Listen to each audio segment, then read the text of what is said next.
સાથે નિમેશ સમજીએ JSW infra, કારણ કે અત્યારે મિડકેપમાં સૌથી વધારે મિડકેપ સ્મોલ કેપ કંપનીઓમાં અત્યારે ખરીદદારી વધી અને આ સ્ટોક સૌથી વધારે જેએસડબલ્યુ ઇન્ફ્રા મજબૂત છે. લગભગ એક મહિનામાં 18-20% પોઝિટિવ રિટર્ન્સ આપ્યા છે. એક સપ્તાહમાં 15% પોઝિટિવ રિટર્ન્સ જેએસડબલ્યુ ઇન્ફ્રા દ્વારા. કઈ રીતે એક વ્યૂ રાખી રહ્યા છો લોંગ ટર્મ? લોંગ ટર્મ તમારે જો એન્ટ્રી લેવી હોય તો સ્ટોકની અંદર ઓલરેડી શોર્ટ ટર્મની અંદર જે છે એક સારી રિકવરી આવી ગઈ છે. ફ્રેશ એન્ટ્રી લેવાનો સમય નથી. તમારે થોડી વેઇટ એન્ડ વોચ કરો, કરેક્શનની રાહ જુઓ, અને જો ક્યાંક ને ક્યાંક 270 આસપાસ મળે છે તો ગુડ એન્ટ્રી પોઈન્ટ બની શકે છે. એટલે અહીંથી 10% કરેક્શન આવે ત્યારબાદ એન્ટ્રી લેવાની સલાહ છે. રિસ્ક રેશિયો શોર્ટ ટર્મમાં ફેવરેબલ નથી, કારણ કે ઓલરેડી સ્ટોક તમે 220 આસપાસના એક લો બન્યા બાદ 307 વિધિન શોર્ટ ટર્મ 15 થી 20 સેશનની અંદર આટલી મોટો એક જમ્પ આપી દીધો છે. મારી સલાહ રહેશે કે વેઇટ એન્ડ વોચ કરો થોડું. જો લોઅર લેવલથી લીધા હોય તો ઉપરની તરફ ક્યાંક ને ક્યાંક જે રેઝિસ્ટન્સ એરિયા બની રહ્યા છે 320 આસપાસ બની રહ્યા છે, એ લેવલ આસપાસ એક વખત રિવ્યુ કરી લેજો. અને જો સ્ટોકની અંદર નીચેની તરફ 270 આસપાસ આવે છે તો ખરીદી કરવાનો પ્લાન કરી શકાય. અત્યારે મારી સલાહ છે કે ફ્રેશ એન્ટ્રી ન લેવી જોઈએ, અને જે ઓલરેડી હોય તો ત્યાં તમને હોલ્ડ કરવાની સલાહ છે. હોલ્ડ કરીને ચાલો તમારું રોકાણ અને ફ્રેશ એન્ટ્રી કરવી છે તો અત્યારે નહીં, 270 લેવલની એક રાહ જુઓ જેએસડબલ્યુ ઇન્ફ્રા. એ સાથે નિમેશ, સમય થયો છે કે રજા લઈએ, તો આપના ડિસ્ક્લોઝર્સ જાણીએ. જે કંઈ પણ સ્ટોકની ચર્ચા કરી છે એનું પર્સનલી મારું કોઈ સ્ટોકમાં હોલ્ડિંગ નથી. ક્લાયન્ટને એડવાઇસ આપેલી હોઈ શકે છે અને ક્લાયન્ટની પોઝિશન જે તે સ્ટોકમાં હોઈ શકે છે. દર્શક મિત્રો વિનંતી કે કોઈ પણ જાતનો ટ્રેડ લેતા પહેલા પોતાના ફાઇનાન્શિયલ એડવાઇઝરનો અચૂક સંપર્ક કરે.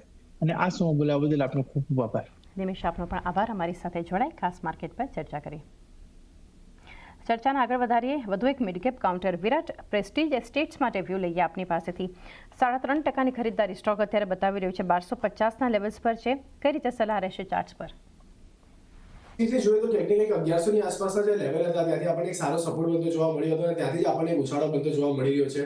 રિસેન્ટ ટાઈમ ફ્રેમ પર આપણે જોયું હતું કે 1250 ની આસપાસનો લેવલ એક ઇમિડિયેટ બેસિસ પર હર્ડલની જેમ કામ કરતો જોવા મળ્યો હતો, અને અત્યારના અગર એની ઉપર સસ્ટેન કરવાનો સ્ટાર્ટ કરે છે તો આપણે એક્સપેક્ટ કરી શકાય કે ફરીથી અહીંયાથી આપણને એક મોમેન્ટમ બનતી જોવા મળે છે. લીડ કરી શકે ઉપરમાં 1350 અને 1350 ની ઉપર જાય છે તો 1400 રૂપિયા સુધીના લેવલ્સ આપણને આપતા જોવા મળે.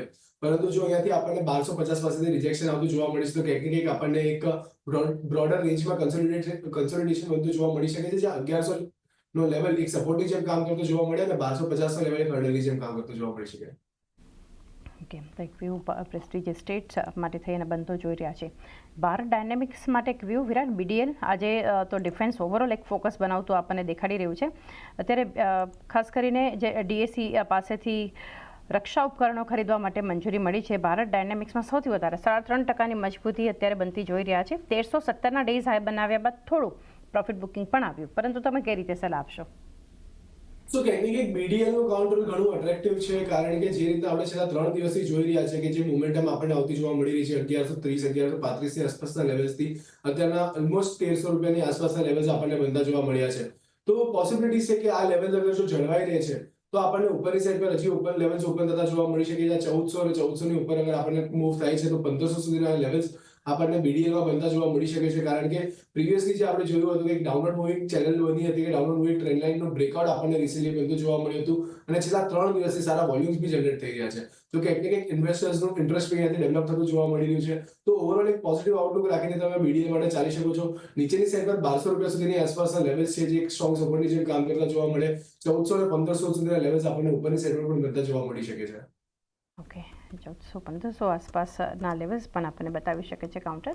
એક વ્યૂ બીડીએલ માટે આજે ઓવરઓલ ડિફેન્સમાં એક મજબૂતી બનતી જોઈ રહ્યા છે. ત્યારબાદના એક સ્ટોક સ્પેસિફિક એક વ્યૂ લઈએ. અમુક અન્ય સ્ટોક્સ છે નિફ્ટીમાં અત્યારે મજબૂતી તરફના છે. મારુતિમાં અત્યારે લગભગ 1.25% ખરીદારી વિરાટ આપણે જોઈ રહ્યા છીએ, તો કઈ રીતે સલાહ રહેશે? ઓલમોસ્ટ ડેઝ હાઈના લેવલ પર છે સ્ટોક. તો ક્યાંક ને ક્યાંક હજી પણ અહીંયા એક પ્રેશર આપણને બનતું જોવા મળી રહ્યું છે, કારણ કે જે રીતના આપણે જોયું હતું કે એક સ્ટ્રેટ ફોલ આપણને 13,250 ના લેવલ્સથી નીચે 11,500 સુધીના લેવલ્સ પર આવતું જોવા મળ્યું. ડેફિનેટલી એક બાઉન્સ આપણને બનતું જોવા મળ્યું છે કે પુલબેક બનતું જોવા મળી રહ્યું છે, પરંતુ જ્યાં સુધી 12,000 ના લેવલને સરપાસ નથી કરતું ત્યાં સુધી કદાચ એક પ્રેશરની અંદર જ કારોબાર થતો જોવા મળી શકે છે. તો ફિલહાલ માટે વેટ એન્ડ વોચ કરીને ચાલી શકો છો. જો 12,000 ના લેવલને સરપાસ કરે છે, એની ઉપર સસ્ટેન કરે છે તો ત્યાં જઈને તમે એક પોઝિટિવ આઉટલુક રાખી શકો છો, પણ ટિલ ધ ટાઈમ થોડું વેટ એન્ડ વોચ કરવાની સલાહ રહેશે. ઓકે, હા, તો એક મારુતિ માટે આપણે જોઈ રહ્યા છીએ કે વેટ એન્ડ વોચનો એક અપ્રોચ તમારે રાખવો જોઈએ. નેક્સ્ટ જે છે એક ઓવરઓલ આઈટી માટે આપની પાસેથી પણ વિરાટ વ્યૂ લઈએ, કારણ કે નિફ્ટીમાં પણ જુઓ અત્યારે ઇન્ફોસિસ સૌથી વધારે ઘટી રહ્યું છે, ત્યારબાદ TCS, વિપ્રો, બધા સ્ટોક્સ જે છે આઈટીના આપણને ઘટતા દેખાડી રહ્યા છે. ત્યારબાદ અગર મિડકેપ કંપનીઓ પણ જોઈએ તો એક ઘટાડો આપણને બતાવી રહ્યા છે. તો અત્યારે સ્ટોક્સ પર નજર કરીએ તો બિરલા સોફ્ટ એક 0.5% મજબૂતી છે. બાકી જોઈએ તો એક એમ્ફેસિસના કાઉન્ટરમાં, ત્યારબાદ આજે કમ્પેર ટુ લાર્જ કેપ આપણે જોઈ રહ્યા છીએ વિરાટ, મિડકેપ થોડી પોઝિટિવિટી ઇનફેક્ટ આપણને બતાવી રહ્યું છે. પરસિસ્ટન્ટ ત્યાં પણ એક ઘટાડો થઈ રહ્યો છે. મજબૂતી છે. ઓરેકલ ફિનાન્શિયલ સર્વિસીસ એ પણ મજબૂત છે, પરંતુ લાર્જ કેપ બધી જ કંપનીઓમાં એક પ્રોફિટ બુકિંગ કઈ રીતે તમે જોઈ રહ્યા છો, અને અત્યારે કોઈ એન્ટ્રી માટેની ઓપોર્ચ્યુનિટી તમે જોઈ રહ્યા છો?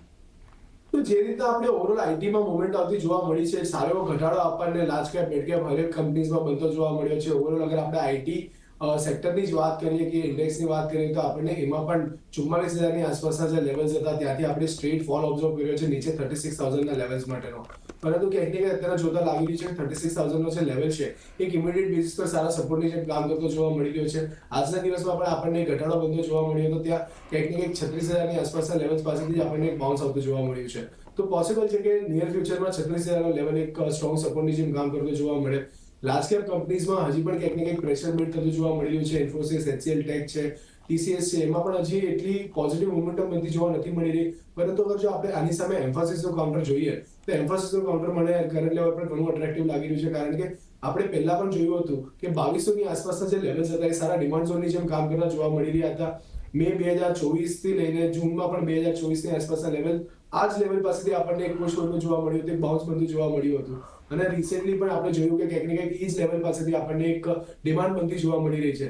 તો અહીંયા તમે એક ખાસ ધ્યાનમાં રાખીને ચાલી શકો છો. ઉપરની સાઈડ પર આપણે વાત કરીએ તો ક્યાંક ને ક્યાંક 2450 અને 2450ની ઉપર જાય છે તો 2550 સુધીના લેવલ્સ આપણને એમ્ફાસિસમાં બનતા જોવા મળી શકે છે, જ્યાં નીચેની સાઈડ પર સ્ટ્રોંગ સપોર્ટ આપણને 2200ની આસપાસ બનતો જોવા મળી શકે છે.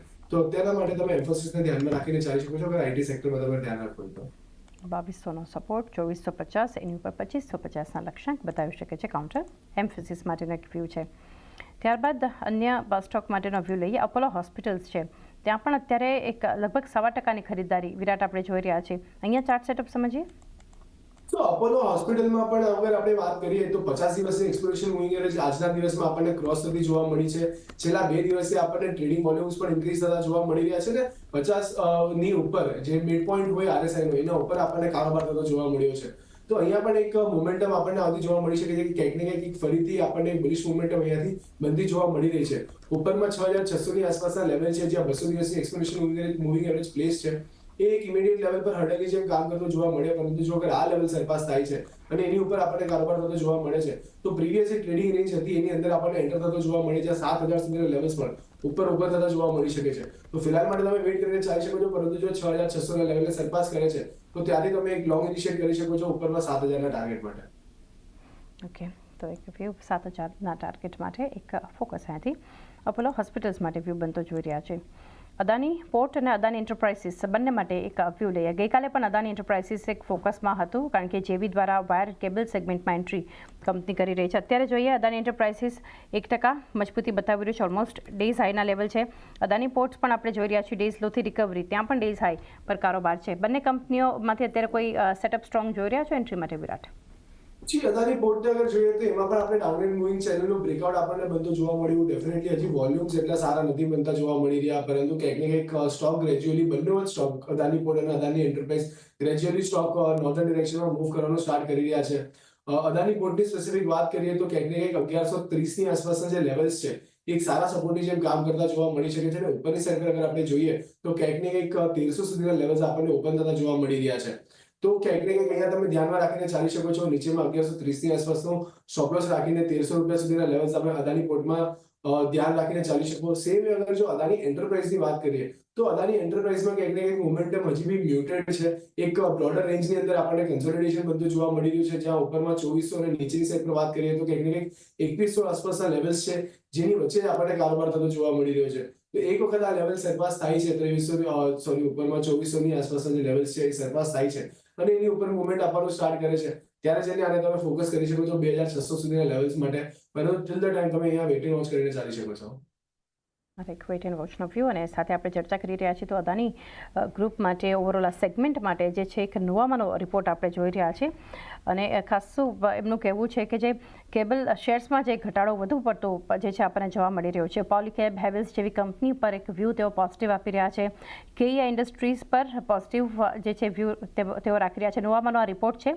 ઓવરઓલ અગર જોઈએ તો અદાનીની જ ગઈકાલથી જે એક અપડેટ આવી રહી છે એના પર સાથે કેબલ શેર્સમાં ઘટાડો જે છે કે જલ્દી અટકશે તેવું પણ જે છે માનતા દેખાડી રહ્યા છે અને ગ્રુપ પ્રાઇસ ડિસ્ટ્રપ્શનમાં સામેલ નહીં થાય એ રીતે પણ આપણે જોઈ રહ્યા છીએ. એટલે ઓવરઓલ એક સેગમેન્ટ માટે કેબલ અને વાયર સેગમેન્ટમાં જે આપણે સતત એક ઘટાડો જોઈ રહ્યા છીએ અને ત્યાં જે છે ફોરવર્ડ પ્લાનિંગનો એક ભાગ પણ આપણને બનતો દેખાડી રહ્યો છે અને H1 FY28 પહેલાં જે છે ઉત્પાદન શરૂ નહીં થાય એ પણ નવામાંના આ રિપોર્ટમાં આવતું દેખાડી રહ્યું છે. તો ઓવરઓલ આ કંપનીઓ જોઈએ રિપોર્ટ બાદ કેઇયા ઇન્ડસ્ટ્રીઝ, પોલીકેબમાં એમને એક પોઝિટિવ વ્યૂ આપ્યો છે. હેવેલ્સ પર પણ એમનો એક વ્યૂ પોઝિટિવ બનતો જોઈ રહ્યા છે. તો એ સાથે જ સમય થયો છે હાલ હવે એક બ્રેક લઈએ અને બ્રેક બાદ આપણે વિરાટ સાથે ચર્ચા કરીશું. વાયદા બચાના સંકેત